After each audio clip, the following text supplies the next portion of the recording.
အားလုံးပဲမင်္ဂလာပါရှင်။ပါရှန်အင်ပါယာဟာကမ္ဘာသမိုင်းမှာအကြီးဆုံးအင်ပါယာတွေကတစ်ခုဖြစ်ခဲ့တယ်လို့သူတို့ရဲ့ယဉ်ကျေးမှုတွေဟာအာရှအနောက်ပိုင်းကသာမကဥရောပအရှေ့ပိုင်းနဲ့အာဖရိကဒေသအချို့အထိလွှမ်းမိုးခဲ့ပူပါတယ်။တစ်ချိန်ကပါရှားပြည်ဟာဒီကနေ့အီရန်နိုင်ငံဖြစ်ပါတယ်။ဒီတစ်ခါတော့အဲ့ဒီအီရန်နိုင်ငံရဲ့အကြောင်းကိုဝေမျှချင်ပါတယ်။အာရှအနောက်ပိုင်းတောင်ပိုင်းနဲ့အလယ်ပိုင်းတို့ရဲ့စုံရမှာတည်ရှိနေတဲ့အီရန်နိုင်ငံရဲ့တရားဝင်အမည်ကအီရန်အစ္စလာမစ်သမ္မတနိုင်ငံဖြစ်ပါတယ်။နိုင်ငံရဲ့စုစုပေါင်းဧရိယာကစတူရန်မိုင်ပေါင်း6,36,382ဖြစ်ပြီးလူဦးရေ88သန်းကျော်နေထိုင်တဲ့နိုင်ငံဖြစ်ပါတယ်။တပြည်ထောင် Theocratic Islamic သမ္မတစနစ်ကိုကျင့်သုံးပြီးပါရှန်ဘာသာစကားကိုရုံးသုံးဘာသာစကားအဖြစ်အသုံးပြုပါတယ်။ Theocracy ဆိုတာကဘာသာတရားအစုံအမနဲ့အုပ်ချုပ်ခြင်းလို့အဓိပ္ပာယ်ရပါတယ်။ပြည်နယ်ပေါင်း30ခုနဲ့ဖွဲ့စည်းထားပြီးမြို့တော်နဲ့အကြီးဆုံးမြို့ကတော့နိုင်ငံတကာမှာ Tehran လို့ခေါ်လို့ရှိတဲ့တီဟီရန်မြို့ဖြစ်ပါတယ်။တီဟီရန်မြို့ဟာမြို့နေလူဦးရေ9သန်းကျော်ရှိပြီးဒေသတစ်ခုလုံးဆိုရင်လူဦးရေ16သန်းနီးပါးအထိနေထိုင်တဲ့မြို့ကြီးလေးဖြစ်ပါတယ်။ Mashhad, Isfahan, Karaj, Shiraz စတာတွေကတော့အခြားထင်ရှားတဲ့မြို့ကြီးတွေဖြစ်ပါတယ်။အီရန်ဟာတောင်ကုန်းတောင်တန်းထူထပ်ပေါ်များတဲ့နိုင်ငံဖြစ်ပြီးအလဲပိုင်းမှာဆိုရင်ကန္နာရကုန်းမြင့်ဒေသများစွာတည်ရှိနေပါတယ်။ဒမ်မာဘတ်မီးတောင်ကတော့နိုင်ငံရဲ့အမြင့်ဆုံးနေရာဖြစ်ပြီး18400နှစ်အထိမြင့်မာပါတယ်။ဒီကနေ့အီရန်နိုင်ငံတည်ရှိရာနယ်မြေမှာလွန်ခဲ့တဲ့နှစ်ပေါင်း6000ခန့်ကတည်းကလူယဉ်ကျေးမှုအဖွဲ့အစည်းတွေစတင်ပေါ်ထွန်းခဲ့ပြီး BC 9ရာစုမှာတော့ရှေးဦးအီရန်လူမျိုးစုတစ်ခုဖြစ်တဲ့မီဒတ်တို့အခြေချနေထိုင်ခဲ့ကြပါတယ်။ BC 6ရာစုမှာတော့မဟာဆိုင်ရပ်စ်ကဒီကနေ့အီရန်နယ်မြေတွေအပြင်မက်ဆိုပိုတေးမီးယားဒေသအချို့ကိုပါသိမ်းပိုက်ခဲ့ပြီးအာကီမန်နစ်ပါရှန်အင်ပါယာကိုထူထောင်ခဲ့ပါတယ်။ဒီအင်ပါယာဟာအိန္ဒိယအရှေ့ပိုင်းအင်ဒိုမြစ်ကနေအာဖရိကနိုင်မြစ်အထိကျေပြန့်ကြီးမားခဲ့ပါတယ်။ BC 4ရာစုမှာဒီနယ်မြေကိုမဟာအလက်ဇန်ဒါကသိမ်းပိုက်ခဲ့ပေမယ့် BC 3ရာစုမှာတော့ဖာတီယန်အင်ပါယာအနေနဲ့ပြန်လည်ရယူနိုင်ခဲ့ပါတယ်။ဒီနောက်ပိုင်းမှာတော့နှစ်ပေါင်း400ကျော်ဒုတိယပါရှန်အင်ပါယာလို့ခေါ်တဲ့ဆန်ဆန်နီယန်အင်ပါယာအဖြစ်တည်ရှိခဲ့ပေမယ့် AD 9ရာစုမှာတော့အာရတ်တို့လက်အောက်ကိုကျရောက်သွားခဲ့ပါတယ်။ဒီနယ်မြေဟာအစ္စလာမ်ယဉ်ကျေးမှုနဲ့စာပေပြန်ပွားရာဗဟိုချက်မှဖြစ်ခဲ့ပြီးအမျိုးမျိုးသောမွတ်စလင်မင်းဆက်တွေအုပ်စိုးခဲ့ကြပါတယ်။ AD 13ရာစုမှာတော့မွန်ဂိုတို့ရဲ့သိမ်းပိုက်ခြင်းကိုခံခဲ့ရပြီး AD 16ရာစုကစလို့18ရာစုတိုင်အောင်ဆာဖာဘစ်အင်ပါယာကအုပ်ချုပ်ခဲ့ပါတယ်။18ရာစုဘယင်နေတာရှားရဲ့လက်ထက်မှာတော့အင်အားတောင့်တင်းတဲ့နိုင်ငံတစ်နိုင်ငံဖြစ်လာခဲ့ပေမယ့်ရုရှားတို့နဲ့ဖြစ်ပွားတဲ့ရုဆိုပါရှန်စစ်ပွဲတွေမှာရှုံးနိမ့်မှုကြောင့်19ရာစုမှာတော့နေမြေအများပြားကိုလက်လွတ်ခဲ့ရပါတယ်။1935ခုနှစ်မှာပါရှားအမည်ကနေအီရန်ဆိုတဲ့အမည်ကိုပြောင်းလဲခဲ့ပါတယ်။ရှားဘယင်မိုဟာမက်ရီဇာဟာအီရန်ကိုရှီယိုအစဉ်အလာတွေကနေခွဲထွက်ခါလွတ်လပ်ခဲ့မိပြီးကြားမှမခွဲခြားတဲ့နိုင်ငံဖြစ်ဖို့ကြိုးပမ်းခဲ့ပါတယ်။ဒါပေမဲ့တစ်ဖက်မှာလည်းအာဏာရှင်ဆန်စွာအုပ်ချုပ်မှုအတိုက်အခံတွေကိုဖိနှိပ်မှုတည်င်းလွတ်လပ်ခွင့်မရှိမှုအနောက်နိုင်ငံတွေရဲ့လွှမ်းမိုးခံရမှုအစဉ်အလာတွေကိုစန့်ကျင်မှုစတဲ့အချက်တွေကြောင့်ပြည်သူတွေရဲ့ညှို့ညင်မှုကိုခံခဲ့ရပါတယ်။အီရန်ဒေါ်လာရင်းနဲ့အတူ1989ခုနှစ်မှာတော့ရှားဘယင်မင်းဆက်ဖြုတ်ချခံခဲ့ရပြီးဘာသာရေးခေါင်းဆောင်အာယာတိုလာခိုမေနီကနိုင်ငံအုပ်ဆောင်အနေနဲ့နိုင်ငံကိုအုပ်ချုပ်လာခဲ့တာဖြစ်ပါတယ်။အဲ့ဒီအချိန်ကလေးက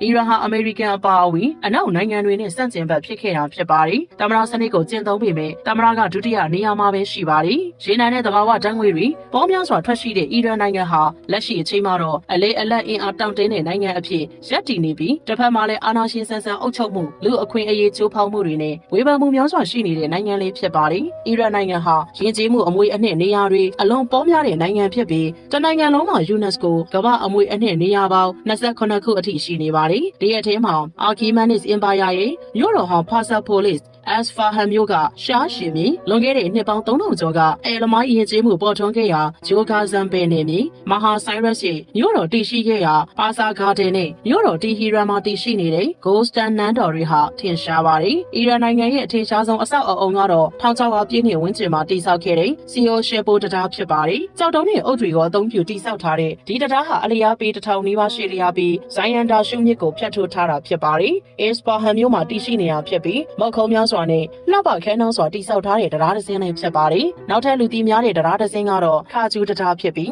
အရှည်449ပေရှိပြီး Isfahan မြို့မှာပဲတည်ရှိနေတာဖြစ်ပါတယ်။အီရန်ရဲ့နာမည်ကျော်ဗလီတစ်ခုဖြစ်တဲ့နတ်ဆယ်အယ်မော့ဗလီကတော့ Shiraz မြို့မှာတည်ရှိနေပါတယ်။19ရာစုမှာတိဆောက်ပြီးစီးခဲ့တဲ့ဒီဗလီကိုရောင်စုံပန်းစီကြောက်စီပညာနဲ့လှပစွာခြေသားမွမ်းမံတိဆောက်ထားပြီးခရီးသွားလာရောက်မှုအများဆုံးနေရာတစ်ခုလေးဖြစ်ပါတယ်။ Isfahan မြို့ကရှားရှင်ပြမှာတည်ရှိနေတဲ့ Sheikh Lotfullah ဗလီကတော့အီရန်ပြည်သူ ကပညာရဲ့လက်ရအမြောက်ဆုံးအဆောက်အအုံတစ်ခုအဖြစ်ထင်ရှားပါတယ်။စကောနီယာစုမှာတိစောက်ခဲ့တဲ့ဒီဗလီမှာတော့အချင်း22မီတာရှိတဲ့အမိုးခုံကြီးတစ်ခုပါဝင်နေပြီးလက်ရမြောက်လာတဲ့ပါရှန်ဘီတုကပညာတွေကိုတစုတစည်းတည်းမြင်တွေ့နိုင်တဲ့နေရာလေးဖြစ်ပါတယ်။ Sheikh Lofola Valley နဲ့အပြိုင်ထင်ရှားတာကတော့ Isfahan မြို့မှာပဲတည်ရှိနေတဲ့ Shard Valley ဖြစ်ပါတယ်။စကောနီယာစုပါရှားဘယင်မဟာအပ်ဒက်စ်လက်ထက်မှာတိစောက်ခဲ့တာဖြစ်ပြီးအလျားမီတာ100အကျယ်130မီတာကျယ်ဝန်းပြီးပါရှန်တို့ရဲ့အမကန်ဘီတုကလက်ရာတွေကိုမြင်တွေ့နိုင်တဲ့ဗလီကြီးလေးဖြစ်ပါတယ်။အီရန်ရဲ့ပြတိုက်တွေအနက်မှာမြို့တော်တီဟီရန်မှာတည်ရှိတဲ့အမျိုးသားရတနာဘဏ္ဍာတိုက်အမည်ရပြတိုက်ကလည်းအလွန်ထင်ရှားပါတယ်။ဒီပြတိုက်မှာတော့အီရန်တို့ရဲ့သမိုင်းကြောင်းနဲ့အတူ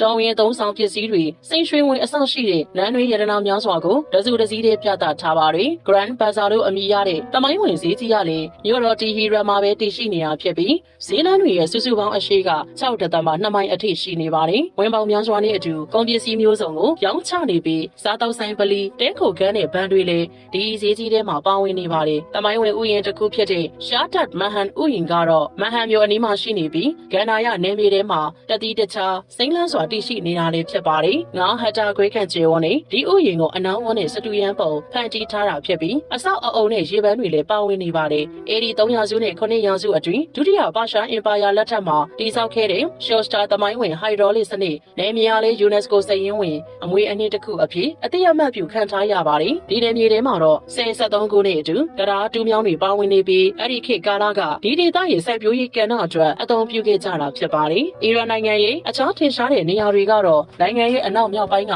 လဲခေတ်ခန်းတပ်တစ်ခုဖြစ်တဲ့ရခန်ခန်တပ်ရေးတိုက်ပါရှန်ကဗျာဆရာကြီးဟာဖတ်စီဂူပိမန်နဲ့ဥယျာဉ်အဇာဒီတာဝါခေါ်ရှက်မမော်ရီယယ်တာဝါ1429ပေအထိမြင့်တဲ့တီဟီရန်တာဝါတီဟီရန်ကပန်းခြံတစ်ခုကိုပေါင်းကူထားတဲ့ပေ890အလျားရှိတဲ့ထတ်ဘီယက်လူကူတတာရှီရတ်မြို့က19ရာစုလက်ရတမိုင်းဝင်ရိုးရာအိမ်ကာဗန်ဟောက်စ်ဟော်မော့စ်ရေးလက်ကြားကခက်ရှန်ကျွန်းပေါ်မှာတည်ရှိတဲ့ကျေးများရဲ့တောင်ကြားနေမြီမတ်ရှတ်မြို့ကအစ္စလာမစ်ကျောင်းတော်အီမာရတ်ဇာဖာရှန်ကဗျာဆရာကြီးဖယ်ရောင်စီရဲ့ဂူဘိမန်စုဆောင်းမှုပစ္စည်းပေါင်း3000ခန့်ကိုထိမ့်သိမ်းထားရာအီရန်အမျိုးသားပြလိုက်တဲ့နိုင်ငံရဲ့အထင်ကရဗလီကြီးတစ်ခုဖြစ်တဲ့ဂျမ်ကာရန်ဗလီစတာတွေဖြစ်ပါတယ်။နိုင်ငံလူဦးရေ9ပုံ4ပုံကအီရန်အနွယ်ဝင်တွေဖြစ်ပြီးဒီရက်ထဲမှာပါရှန်နဲ့ခတ်တွေကအများဆုံးဖြစ်ပါတယ်။ကျန်တာတွေကတော့တာဂစ်အနွယ်ဝင်တွေဖြစ်ပြီးဒီရက်ထဲမှာအီရန်အစားပိုင်းဂျန်နစ်တွေကအများဆုံးဖြစ်ပါတယ်။လူဦးရေ90ရာခိုင်နှုန်းကနေ95ရာခိုင်နှုန်းကရှီယာမွတ်စလင်တွေဖြစ်ပြီး4ရာခိုင်နှုန်းကနေ10ရာခိုင်နှုန်းကတော့စွန်နီမွတ်စလင်တွေဖြစ်ပြီးခရီးယန်ဇိုရိုအက်စတီယန်နဲ့ဂျူဘာသာကိုးကွယ်သူအနည်းငယ်လေးနေထိုင်ကြပါတယ်။ရေနံနဲ့သဘာဝဓာတ်ငွေကနိုင်ငံရဲ့အဓိကစီးပွားရေးဖြစ်ပြီးကမ္ဘာကိုကူးမြောက်ရေနံထုတ်လုပ်မှုအများဆုံးနိုင်ငံလေးဖြစ်ပါတယ်။ရေနံအများထွက်ရှိပေမဲ့အမေရိကန်ဟာအီရန်အပေါ်အရက်ဖက်စစ်ဖက်စီးပွားရေးပိတ်ဆို့မှုတွေကြောင့်ရုန်းကန်နေရဆဲအခြေအနေဖြစ်ပါတယ်။အခြားစီးပွားရေးလုပ်ငန်းတွေအဖြစ်မော်တော်ကားထုတ်လုပ်ရေး၊ဆေးဝါး၊တယ်လီကွန်၊စွမ်းအင်၊ဆောက်လုပ်ရေး၊ဘီလမြေနဲ့အစားအစာလုပ်ငန်းစတာတွေကိုလုပ်ကိုင်ကြပါတယ်။နိုင်ငံသားတွေရဲ့နှစ်စဉ်ပြည့်မြ GDP ကအမေရိကန်ဒေါ်လာ4234ဖြစ်ပြီးငွေကြေးစနစ်အနေနဲ့ Iranian Rial ကိုအသုံးပြုပါတယ်။အီရန်ငွေဟာကမ္ဘာပေါ်မှာအနိမ့်ဆုံးငွေကြေးစနစ်အဖြစ်သတ်မှတ်ခံထားရပြီးအမေရိကန်ဒေါ်လာဟာအီရန်ငွေ4200နဲ့တန်ဖိုးညီမျှပါတယ်။ဘာကိုချုပ်ကိုင်တဲ့ပညာရေးစနစ်ကိုကျင့်သုံးပြီးအရွယ်ရောက်ပြီးသူစာတက်မြောက်နှုန်းက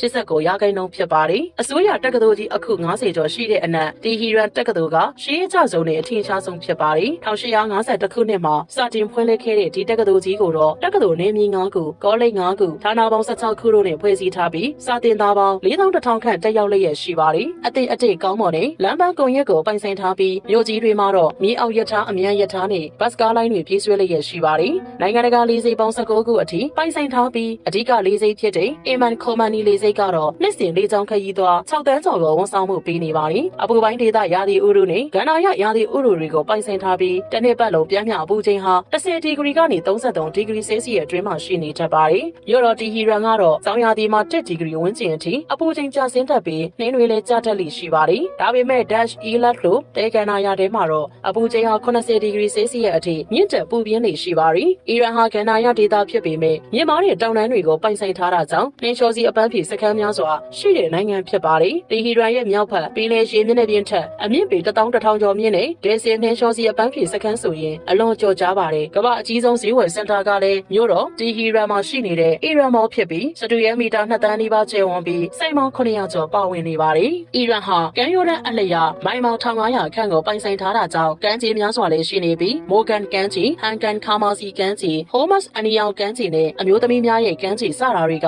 ထင်ရှားတဲ့ကမ်းခြေတွေဖြစ်ပါတယ်။နိုင်ငံရဲ့အကြီးဆုံးသဲကန္နာရဖြစ်တဲ့ Dash E ကာဘယ်သဲကန္နာရကတော့နိုင်ငံရဲ့အရှေ့မြောက်အလဲပိုင်းမှာတည်ရှိနေပါတယ်။စတူယမ်းမိုင်3000နီးပါးကြီးမားတဲ့ဒီသဲကန္နာရကြီးဟာအီရန်ပြည်နယ်9ခုအထိဖြန့်ကျက်တည်ရှိနေတာလည်းဖြစ်ပါတယ်။အီရန်ကော်ဇောတွေဟာကမ္ဘာပေါ်မှာလက်ရအများဆုံးကော်ဇောတွေအဖြစ်နာမည်ကျော်ပြီးလွန်ခဲ့တဲ့နှစ်ထောင်ချီကာလတွေကတည်းကပါရှားပြည်ရဲ့တမိုင်းကြောင်းအမှုပညာယဉ်ကျေးမှုတွေနဲ့ရှင်တွဲပါဝင်လာခဲ့တာဖြစ်ပါတယ်။အမွေဖွားဖွားနဲ့လူကြိုက်အများဆုံးကြောင်အမျိုးအစားတစ်မျိုးဖြစ်တဲ့ပါရှန်ကြောင်တွေဟာရှေးကြားတဲ့ကြောင်မျိုးစိတ်တစ်ခုဖြစ်ပြီးသူတို့ရဲ့မူရင်းဒေသဟာအီရန်နိုင်ငံခိုရဆန်ဒေသဖြစ်တယ်လို့သိရပါတယ်။ပါရှန်စာပေဟာကမ္ဘာသမိုင်းမှာလွှမ်းမိုးမှုအရှိဆုံးစာပေတွေထဲကတစ်ခုဖြစ်ပြီးပါရှန်ကဗျာဆရာကြီးရူမီပါရှန်ကဗျာဆရာနဲ့ဆွေဆောင်ရပညာရှင်ကြီးအိုမာခီယန်စသူတို့ဟာအလွန်ကြော်ကြားသူတွေဖြစ်ပါတယ်။အီရန်မြို့တော်တီဟီရန်ဟာစက်မှုလုပ်ငန်းတွေအလွန်ထူထပ်ခြင်းနဲ့ရင်းကြောအလွန်ရှုပ်ထွေးမှုကြောင့်ကမ္ဘာလေထုညဉ့်ဉန်းမှုအများဆုံးမြို့တစ်မြို့အဖြစ်သတ်မှတ်ခံထားရပြီးတွက်ချက်မှုတွေအရတစ်နှစ်မှာလူပေါင်း6000ကျော်ဟာလေထုညဉ့်ဉန်းခြင်းနဲ့ဆက်ဆက်တဲ့ယောဂတွေကြောင့်အသက်ဆုံးရှုံးနေရတယ်လို့သိရပါတယ်။အီရန်ဟာကမ္ဘာပေါ်က